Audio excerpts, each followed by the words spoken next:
L'Afrique, berceau de l'humanité. Peuplé d'1 milliard d'habitants, le continent est riche d'une diversité ethnique et culturelle extraordinaire. Mais son histoire reste encore largement méconnue.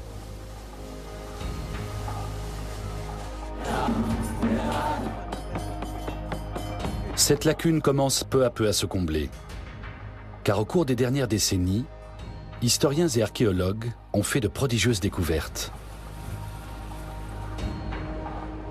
À défaut de documents écrits, l'histoire de l'Afrique s'est transmise à travers les bijoux et les sculptures, la culture, les traditions et les légendes.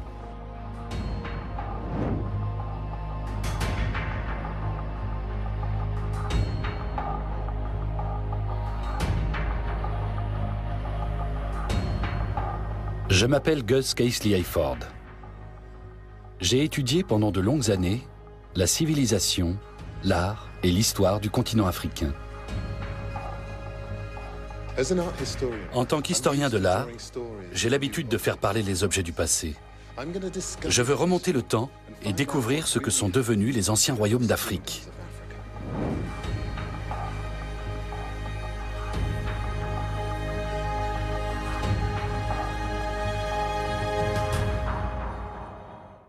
C'est en Éthiopie, dans l'Antiquité tardive, que voit le jour l'un des tout premiers royaumes chrétiens au monde.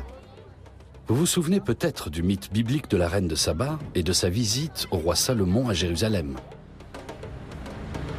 Je pars à la recherche de constantes susceptibles d'apparaître au fil des siècles dans les traditions religieuses, dans la langue et les anciens édifices éthiopiens. Je veux voir si elles ont un rapport avec Salomon et la reine de Saba. 2 fois plus grande que la France, l'Éthiopie est située dans le nord-est de l'Afrique. D'Addis Abeba, je vais me rendre dans quelques-uns des lieux historiques les plus importants de l'Éthiopie. Je veux remonter toujours plus loin dans le passé de ce pays, si possible jusqu'à l'époque de l'Ancien Testament.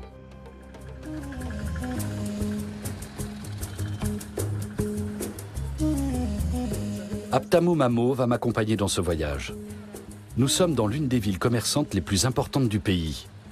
Une cité qui me réserve bien des surprises. C'est la vieille ville ? Oui, et voici l'une des 5 portes principales de la ville. Nous sommes à Harar, la 4e ville sainte de l'islam après la Mecque, Médine et Jérusalem. En Éthiopie, l'islam a plus de 1000 ans.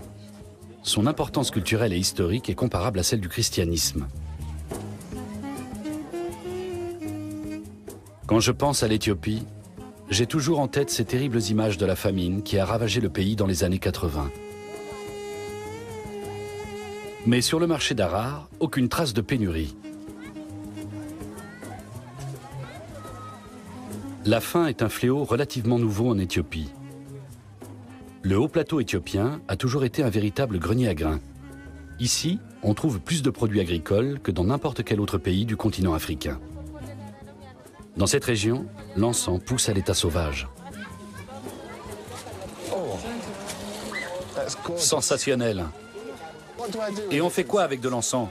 Ça sent déjà très bon comme ça, mais comment rend-on l'odeur encore plus intense? Quand on fait du café, on allume un feu et on jette ça dans les flammes, pour que ça sente bon pendant la cérémonie du café. Merci beaucoup, merci.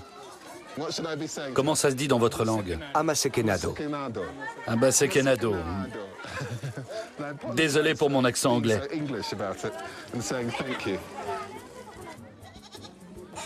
Aujourd'hui, musulmans et chrétiens cohabitent de nouveau pacifiquement à Harar, ce qui n'a pas toujours été le cas.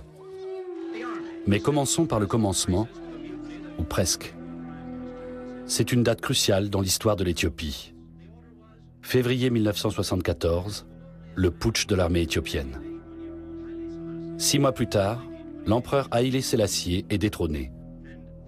C'est la fin de l'un des plus anciens royaumes du monde et le début d'une dictature militaire qui durera 17 ans, avec tout le cortège de malheur et de misère qui marquera longtemps notre image de l'Éthiopie.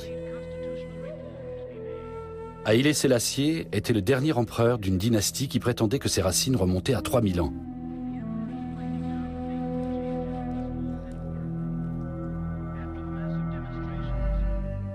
Au XIXe siècle, alors que d'autres pays d'Afrique tombent sous le joug du colonialisme, l'Éthiopie chasse les Italiens de son territoire. Aujourd'hui encore, la victoire d'Adoua est un jour férié dans le pays. En matière d'autodétermination, l'Éthiopie a été un exemple pour les peuples noirs du monde entier. Écrit au XIIIe siècle, le Kebra Nagast, la gloire des rois, retrace la lignée des empereurs éthiopiens. D'après ce récit épique, leur dynastie aurait débuté en 950 avant Jésus-Christ par la naissance de l'enfant de deux grands souverains. La légendaire reine de Saba vient en Israël rendre visite au roi Salomon. Fascinée par cet homme, elle se convertit à sa religion. Et sur le chemin du retour, elle met au monde un fils, Ménélik Ier. À 22 ans, Ménélik va voir son père à Jérusalem. Lorsqu'il rentre en Éthiopie, il est en possession de l'Arche d'Alliance et des 10 commandements que Dieu a remis à Moïse. Depuis lors, le tableau sacré est conservé dans une chapelle en Éthiopie.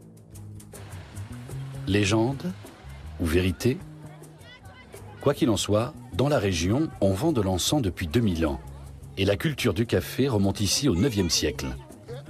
Mais les Éthiopiens ont un autre péché mignon. C'est du kat. Ça se mange? C'est bon? À quoi ça sert? C'est très bon. Ça donne un coup de fouet. C'est un stimulant. Un stimulant, oui. Ça rend fort. Ça donne plus d'énergie, plus de force.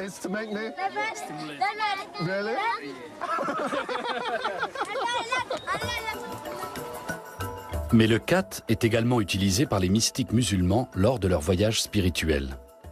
Si les musulmans sont aussi nombreux ici, c'est parce que le Yémen et l'Arabie saoudite ne sont pas loin. Le premier contact avec eux remonte à l'époque du prophète Mahomet. Les chrétiens avaient alors accueilli pacifiquement un groupe de musulmans qui avaient fui en Égypte. Aujourd'hui encore, dans la doctrine islamique, les chrétiens d'Éthiopie sont les seuls non-musulmans à pouvoir être épargnés lors du djihad, la guerre sainte. Les conflits entre les deux communautés religieuses ont été fréquents, mais un homme pourtant a su les unir. L'empereur Fasilidas. J'espère en apprendre davantage sur lui à Gondar, près du lac Tana. Au XVIIe siècle, chrétiens et musulmans s'allient pour bouter les Européens hors d'Éthiopie. En effet, depuis le XVIe siècle, les Portugais convoitent les voies commerciales des musulmans et recherchent le prêtre Jean, un mystique que l'on dit à la fois prêtre et roi. À la recherche du souverain chrétien, ils sont descendus en bateau le long de la côte ouest de l'Afrique, puis remontés par la côte est. Et ils ont pensé l'avoir enfin trouvé ici, en Éthiopie.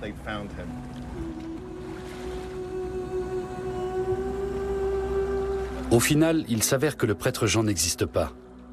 Mais en Éthiopie, les Portugais découvrent un royaume chrétien tel qu'ils ne le soupçonnaient pas. À tel point qu'ils essaient de convertir au catholicisme les chrétiens orthodoxes, ce qui hérite beaucoup d'Éthiopiens, chrétiens mais aussi musulmans.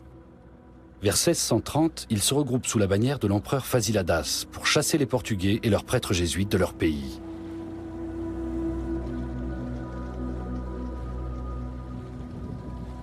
Dès lors, les traditions éthiopiennes redeviennent libres de toute influence extérieure. Et certaines perdurent encore.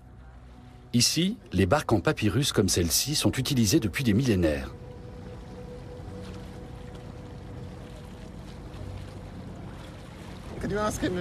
Demande-lui s'il a pêché quelque chose aujourd'hui. Oh.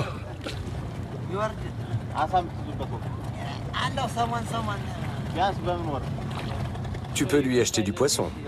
Je peux l'acheter? Combien ça coûte? Qu'est-ce que c'est comme poisson? Du tilapia. Ah, du tilapia. Donne-lui l'argent. Merci beaucoup.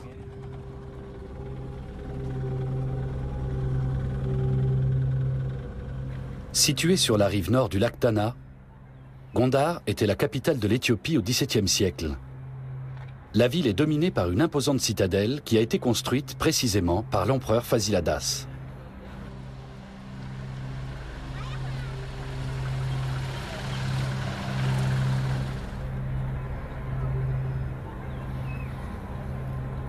J'ai rendez-vous avec le conservateur des monuments historiques.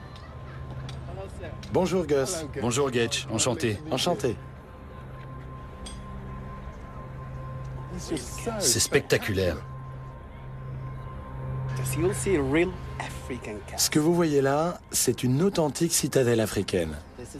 Le premier château fort où des Noirs ont vécu. Il y a beaucoup de palais au Ghana, au Maroc et en Tunisie. Mais ça, c'est le premier et unique château fort d'Afrique.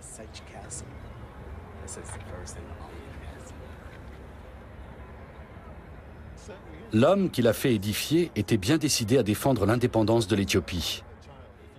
Getch me raconte que l'empereur Fasilidas était un chef puissant qui vivait dans une capitale importante. À cette époque-là, Gondar comptait 60 000 habitants, ce qui faisait d'elle une véritable grande ville il y a 400 ans.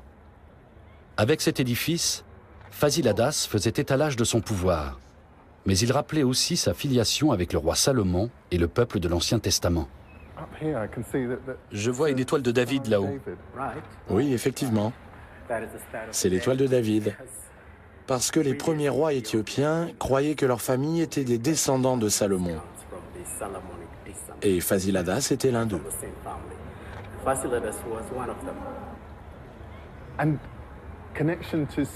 Ce lien avec Salomon, c'est une légende ou une réalité? L'étoile est un lien réel, mais aujourd'hui on dit que c'est une légende. Je me doutais bien qu'il ne serait pas facile de discerner le mythe de la réalité. Mais là, cela me paraît impossible. Cette étoile de David montre que les empereurs éthiopiens se considéraient comme des descendants de Salomon. Pour autant, ce n'est pas une preuve de leur filiation. Mais il y a peut-être dans ce château d'autres éléments évoquant le monde de l'Ancien Testament.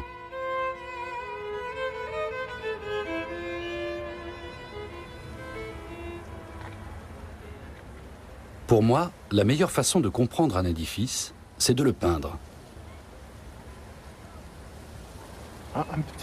Ce que je trouve particulièrement intéressant, c'est la manière dont l'architecte a utilisé cette poutre pour soutenir le mur. C'est une poutre en bois très longue, ce qui est inhabituel.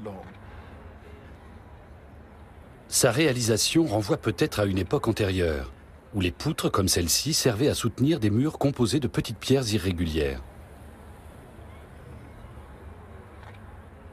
Et je trouve fascinant de voir ça ici, où toutes les influences des régions voisines ont été absorbées. Comme en Europe de l'Ouest, les plus anciens bâtiments encore intacts sont souvent les églises. Que peuvent-elles m'apprendre sur les rapports entre les empereurs, leur religion et leur histoire? L'église d'Ebra Beran Sélassié a été construite par un empereur nommé Yazou, qui régna peu après Fasilidas au XVIIe siècle.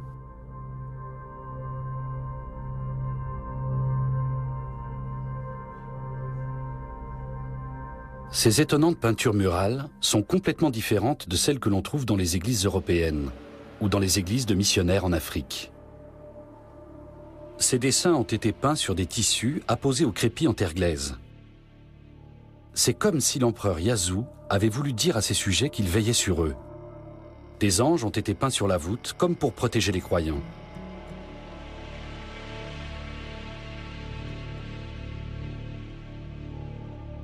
Cette fresque illustre bien le désir des empereurs de conserver leur autonomie. Un service religieux me permettra peut-être d'en apprendre davantage sur le lointain passé de ce pays. Nous sommes dimanche matin et je vais à la messe dans un village près de Gondar.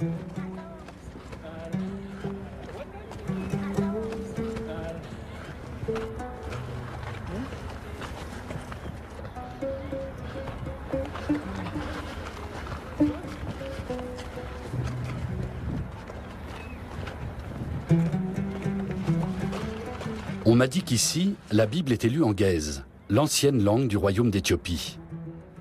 Elle est apparentée à l'arabe et aussi à l'hébreu, la langue de l'Ancien Testament et du roi Salomon. Aujourd'hui, plus personne ne la parle dans la vie quotidienne, comme le latin en Europe qui est resté une langue liturgique.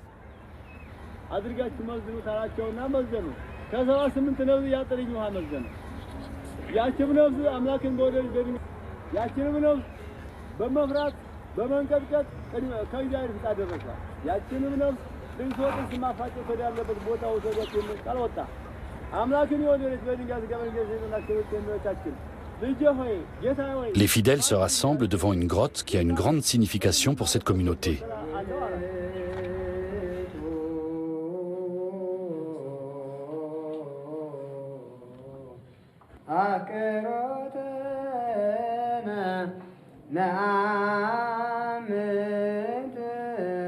L'endroit abrite des ruches que les croyants de la région considèrent comme sacrées. Ici, les abeilles font leur miel sur le plafond de la grotte. Incroyable. C'est pour ça que le miel est considéré comme sacré, parce qu'il est fabriqué ici, dans l'église. Et personne n'a amené ces abeilles ici. Elles sont venues d'elles-mêmes?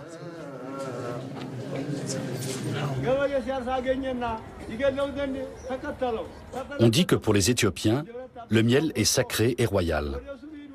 Les gens en font une sorte d'hydromel qu'ils utilisent comme vin de messe. Il symbolise le sang du Christ.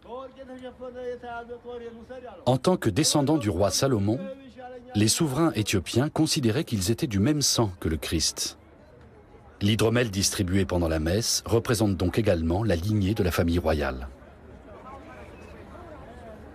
Certes, le miel a toujours eu beaucoup de valeur dans les cultures d'Afrique, d'Europe et du Proche-Orient. Mais prétendre que l'hydromel béni et la lignée de la famille royale sont liés, voilà qui est unique dans l'histoire des civilisations.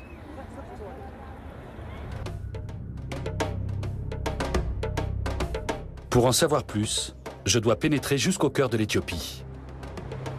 De Gondar, je pars en direction de l'Est et franchis le haut plateau pour me rendre dans l'un des lieux les plus importants de l'histoire éthiopienne, Lalibela.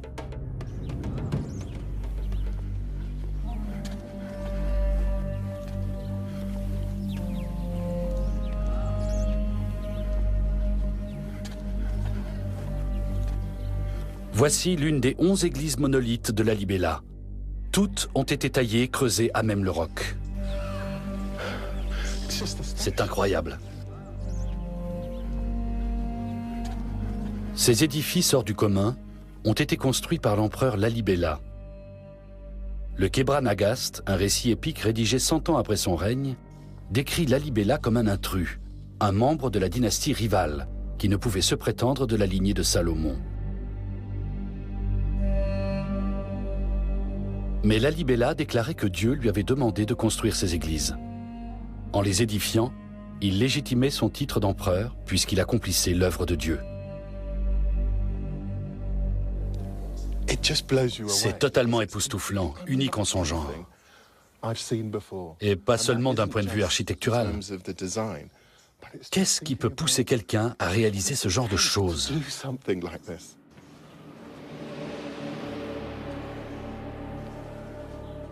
C'est une démonstration formidable du pouvoir de l'empereur, qui pouvait ordonner à son peuple d'excaver des milliers de tonnes de roches, sans l'aide d'aucune machine.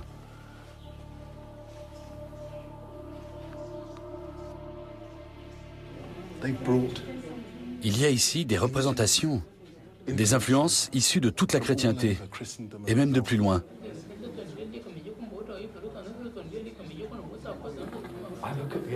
C'est incroyable.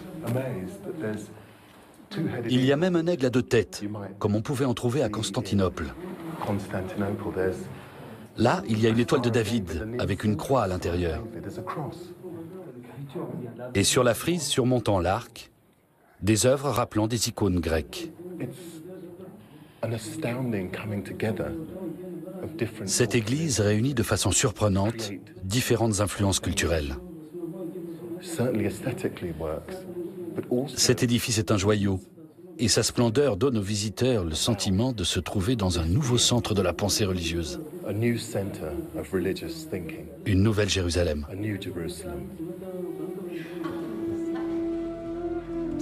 Une telle réalisation architecturale, tant par sa valeur artistique que ses techniques, n'a rien à envier à ce qui se faisait au Moyen-Âge en Europe. Et ce, dans un lieu que les Européens croyaient aux frontières de la chrétienté. L'empereur Lalibela avait effectivement fait de ce site un nouveau centre religieux qui attirait des milliers de pèlerins, et qui les attire encore aujourd'hui, 700 ans plus tard.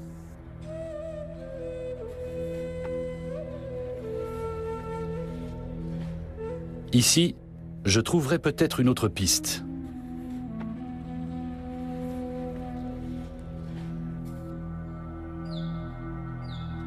L'architecture est très particulière. Cette silhouette représente le soleil levant et les fenêtres en dessous arborent différentes formes de croix. C'est une double croix, une en pierre, mais aussi une dans le vide. Et au-dessus, il y a ce motif que l'on voit partout. Quand je regarde cet édifice et que je vois cette fenêtre, je me demande pourquoi cette forme ? Et surtout, pourquoi se sont-ils donné autant de peine à créer quelque chose d'aussi complexe ? Les blocs de bois au coin des fenêtres ressemblent à des extrémités de poutres, mais totalement superflues dans la construction. Parce qu'il est taillé dans la roche, cet édifice n'a pas besoin de structure porteuse. Et pourtant, il y a des espèces de supports sur toute la longueur. Mais j'ignore de quelle époque datent les bâtiments qui ont inspiré la Libella, ou s'ils représentent un lien avec la royauté, le roi Salomon et la reine de Saba. Pour le découvrir, je dois remonter plus loin encore dans le passé de l'Éthiopie.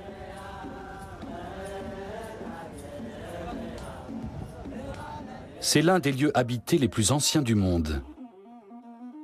Et c'est ici, en Éthiopie, que les archéologues ont découvert Hardi, le plus vieil hominidé connu à ce jour.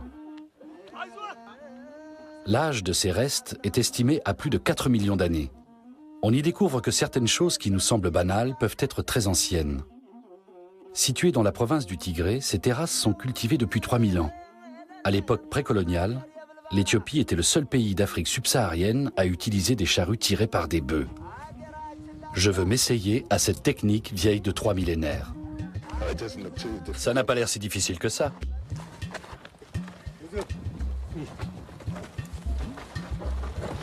Je suis doué. Je vais te piquer ton boulot.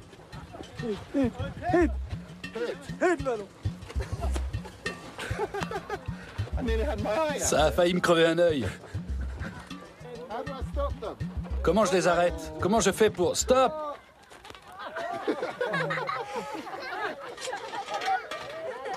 Pourquoi tu te moques? C'était vachement bien. Bien que la charrue ait été inventée ici, son utilisation ne s'est pas propagée à d'autres régions. Ce qui montre bien à quel point les hauts plateaux éthiopiens sont isolés.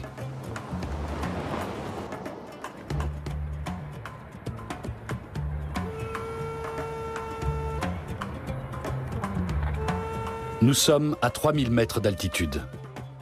Et dans les villages comme celui-ci, les visiteurs sont plutôt rares. Je me demande si cet isolement n'explique pas en partie le fait que les traditions éthiopiennes ont été préservées aussi longtemps. Elles ont pu se développer à l'abri de toute influence extérieure. Je me rends dans un endroit particulièrement reculé, célèbre pour la façon dont il s'est volontairement coupé du reste du monde.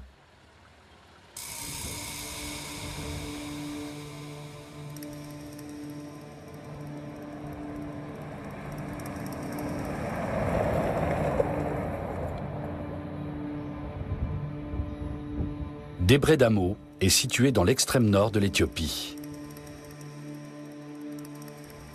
Perché au sommet d'une imposante mesa, c'est l'un des édifices les plus anciens du pays. Ce monastère du VIe siècle passe pour être totalement isolé.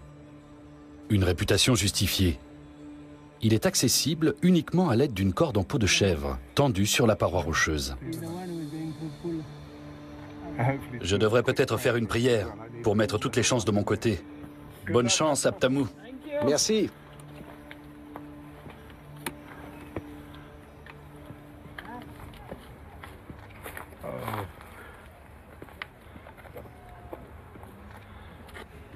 Oh. Non, tout va bien. Bien joué, Aptamou. Allons-y. Le harnais. Bon, si ça a marché pendant des siècles, je n'ai aucune raison d'avoir peur. Mais j'ai quand même des papillons dans le ventre. Moi, je suis du genre à avoir le tournis quand je me relève trop vite, alors. Mais je veux absolument voir Debre Damo, donc je pense que ça en vaut la peine.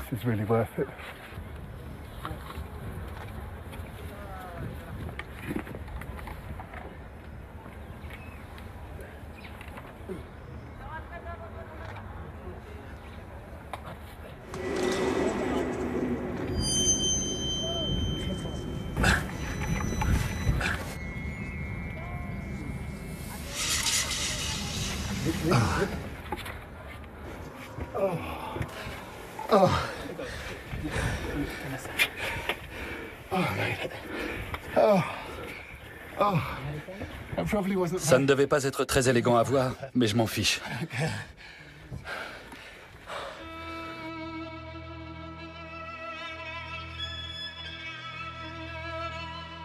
À sa création, le monastère accueillait, dit-on, 1 millier de moines. Aujourd'hui, ils sont une trentaine à vivre ici. Debre Damo est le seul site religieux au monde à n'avoir jamais été abandonné. Et il a été fondé au moins 500 ans avant Lalibela. L'empereur Gebra Maskal fit édifier une gigantesque rampe grâce à laquelle les matériaux de construction furent acheminés jusqu'au plateau rocheux. Une fois les travaux de construction terminés, la rampe fut détruite et Debre Damo se retrouva totalement isolé. Aptamou me dit que l'accès au monastère est interdit aux femmes et même aux animaux femelles.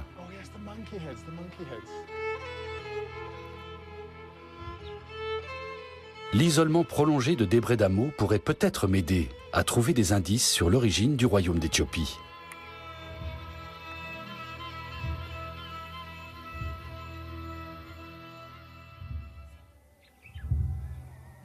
Le lendemain, je poursuis mon exploration du monastère.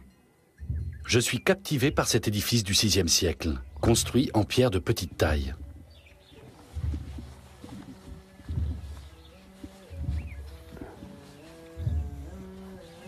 Étonnant. Je retrouve ici certaines caractéristiques de Lalibela.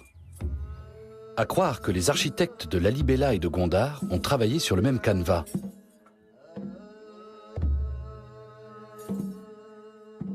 Voici les poutres quadratiques que j'ai vues au coin des fenêtres de Lalibela.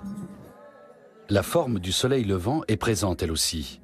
Et ces longues poutres en bois me rappellent celles du château fort de Gondar.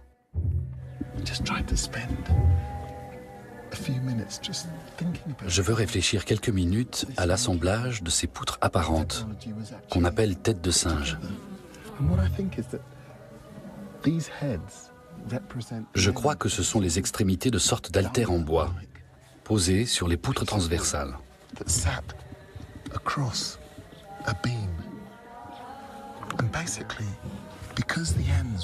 Ces extrémités sont plus larges que le reste de la structure. La pression qui vient du dessus permet de tenir le bâtiment sous tension. C'est ce qui leur permettait de construire des édifices à plusieurs étages.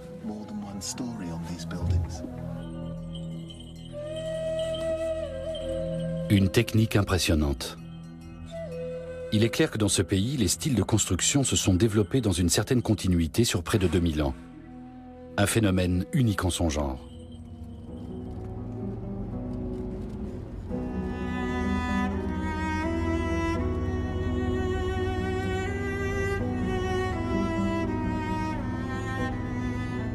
Je quitte Debre Damo pour me rendre à Aksum, jadis l'une des plus importantes villes d'Afrique.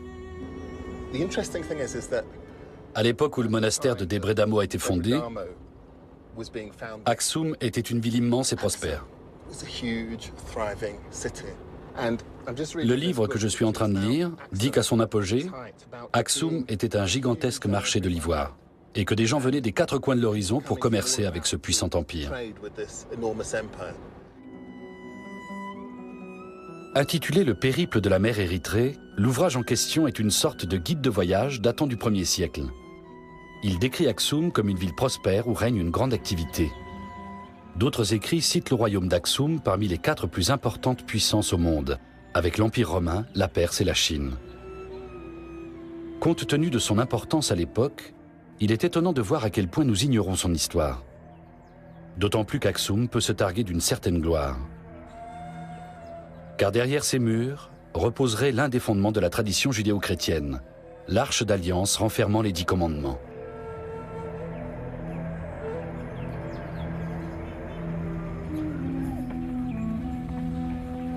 Le fils de Salomon et de la reine de Saba l'aurait apporté ici il y a 3000 ans. C'est du moins ce qu'affirment les Éthiopiens et l'Église orthodoxe du pays.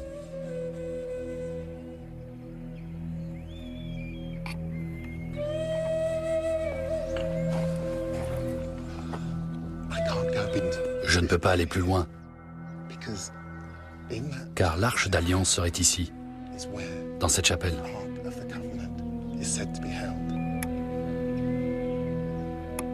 Elle est tellement sacrée que personne ne peut s'en approcher. L'existence de l'Arche d'Alliance confirmerait des légendes qui ont franchi les siècles.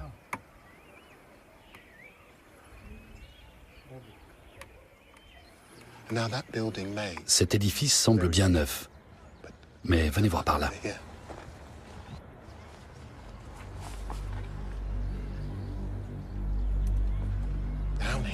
Là en bas, il y a quelque chose de très ancien. Ce sont les vestiges d'un bâtiment qui date du IVe siècle. On dit qu'il a été construit par le roi Ezana. Selon les archéologues, Ezana est le fondateur de la toute première église d'Éthiopie. Il a été le premier souverain du pays à se convertir au christianisme. Si les scientifiques en sont aussi certains, c'est parce que des pièces de monnaie datant de son règne prouvent cette conversion. Une croix chrétienne est frappée sur la pièce de droite. Mais celle de gauche, plus ancienne, montre le symbole religieux pré-chrétien de la demi-lune et du soleil. Cela prouve bien la continuité de la dynastie monarchique avant et après que l'Éthiopie devienne un pays chrétien. La tradition judéo-chrétienne est ininterrompue. Ces pièces prouvent aussi qu'au IVe siècle, le pays était un royaume important, bien établi. Le seul d'Afrique noire à posséder à l'époque sa propre monnaie.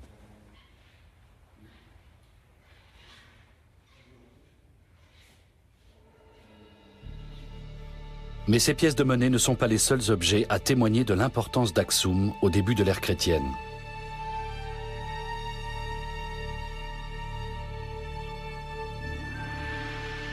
Voici des monuments aussi impressionnants que ceux d'Athènes ou de Rome. Ce sont les colonnes funéraires des empereurs d'Aksum. Elles sont en granit et datent du 1er et du 2e siècle. Ce seraient les plus gros monolithes jamais sortis d'une carrière dans l'Antiquité.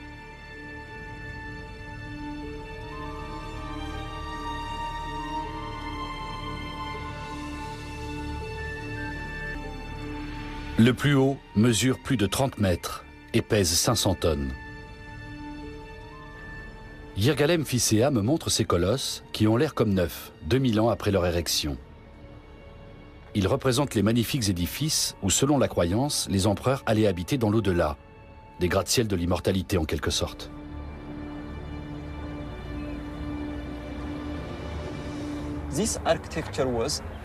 C'est l'architecture des Aksumites. Une architecture qui leur permettait de construire des bâtiments à plusieurs étages.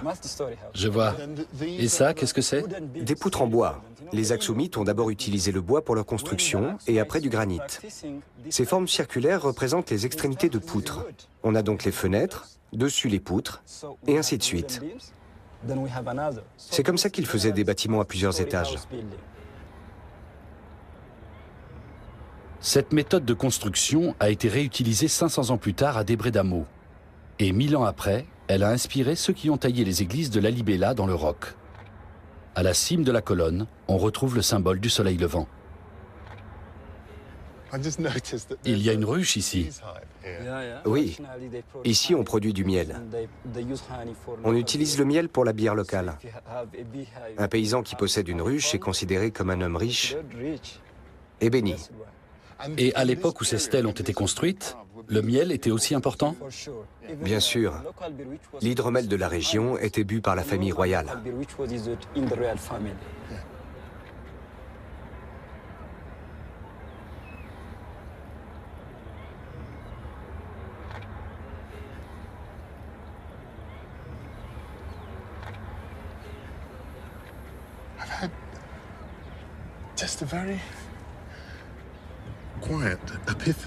Pour moi, c'est une révélation. Ici et maintenant, ce voyage prend tout son sens. Ces stèles, Ces blocs de pierre contiennent la plupart des éléments que j'ai vus jusque-là en Éthiopie. Et ici, ils sont réunis d'une façon qui leur donne un sens, une narration historique continue. Elle nous raconte l'histoire de l'Éthiopie.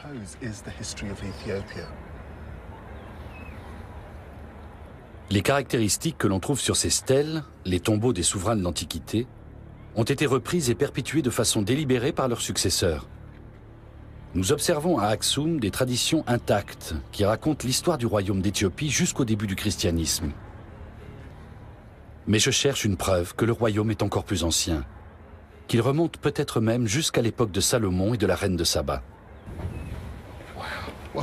Qu'est-ce que c'est que ça? C'est une stèle commémorative. L'inscription gravée dessus a été écrite au début du IVe siècle par le roi Ezana, le premier roi chrétien du royaume aksumite. Et que dit cette inscription? Elle décrit les victoires militaires et le pouvoir politique du roi. C'est une sorte de déclaration, une publication qui informe les visiteurs de la puissance de l'empereur. Cet avis est écrit en plusieurs langues. En gaze, la langue régionale, devenue aujourd'hui liturgique, en grec ancien, la langue universelle de l'époque, et en sabéen.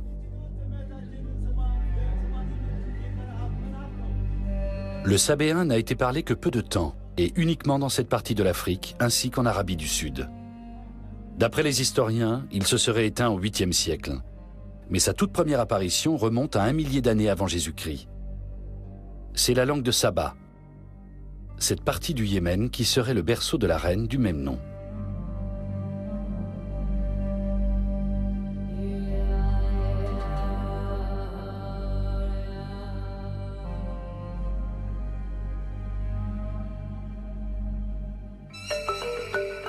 Les experts pensent que le royaume d'Aksum était le prolongement d'une civilisation préexistante de la région. C'est ma prochaine destination.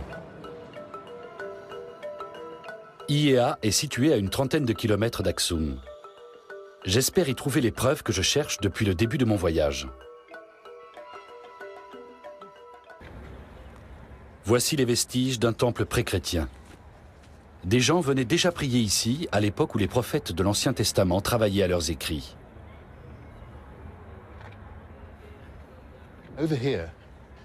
Là-bas, il y avait un autel.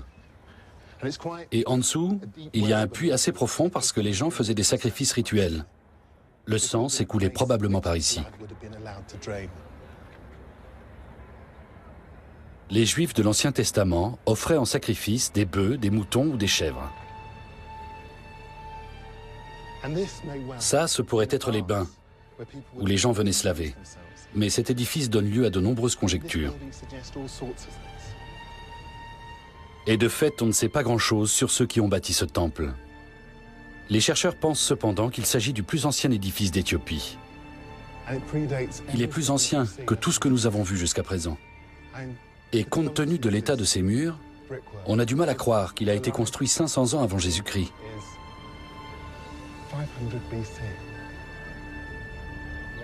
Il est donc plus vieux que le Parthénon en Grèce et antérieur de plusieurs centaines de siècles au Colisée de Rome. C'est un écho du judaïsme ancien, la religion que l'on pratiquait ici 1000 ans avant Jésus-Christ.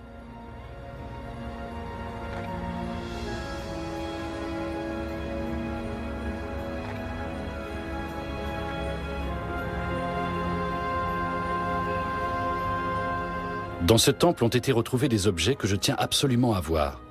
Ils sont conservés dans cette petite église.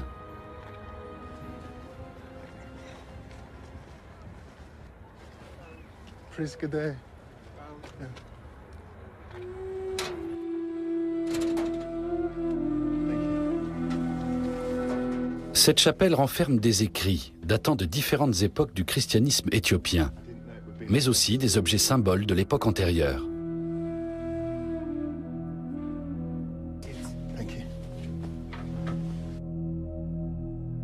Ces pierres datent de cette époque-là, et elles portent des inscriptions en sabéen. Il est très probable que ces objets remontent à l'époque de l'Ancien Testament. Ils indiquent un lien ancestral entre l'Éthiopie et le pays de la reine de Saba.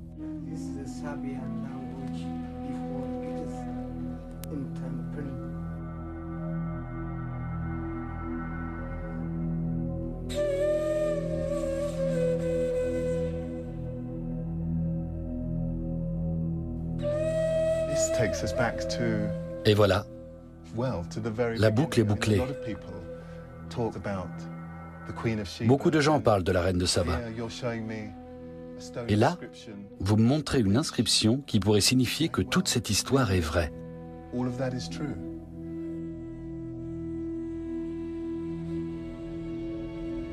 L'âge de ces pierres gravées en sabéen est estimé à 2000-2500 ans. Pas tout à fait les 3000 ans que l'Église revendique comme lien avec la Bible, mais presque. Certes, la lignée des rois éthiopiens jusqu'à Salomon et la reine de Saba n'est pas prouvée. Mais il existe un lien manifeste entre eux et le monde de l'Ancien Testament.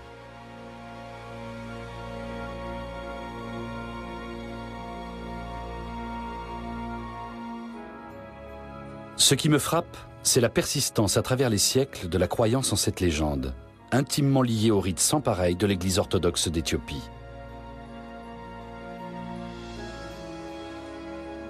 Je voulais savoir s'il y avait une once de vérité dans la légende. Mais en Éthiopie, il est difficile de séparer les mythes des faits.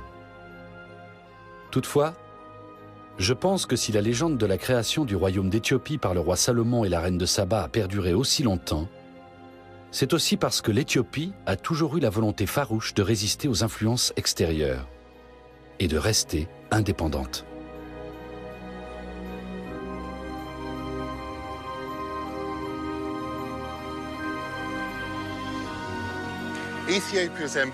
Les empereurs éthiopiens ont disparu, mais le royaume est toujours présent, dans la langue, le peuple, les coutumes et l'histoire de l'Éthiopie. Une histoire extraordinaire qui mériterait d'être mieux connue.